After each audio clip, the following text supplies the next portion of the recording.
Forget about the fact whether you like or dislike and interest in Tate. Forget about the fact if they had said something in those last 2 years that might have upset you or hurt you. Forget whether you agree or disagree with their views. Forget about it all. And now try and see it from a different perspective. Imagine if that was you.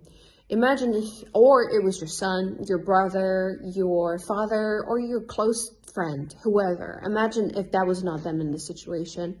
How outraged would you be if this happened to them? How outraged would you be if your son got taken to jail while they have no evidence against him, and he got now 2 months to be sitting in a jail? Because that's what's happening right now.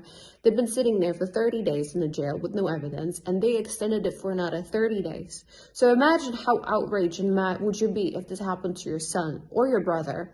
They're keeping him in there with no evidence, and they're just extending the date of the trial of the court because they have no evidence, and this is just a massive violation against human rights.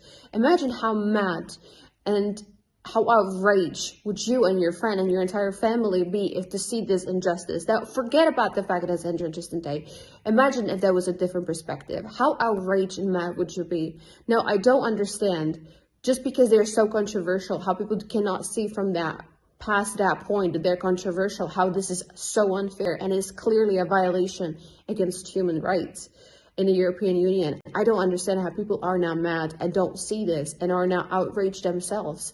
If this happens to them, I am worried this can happen to anyone at this point.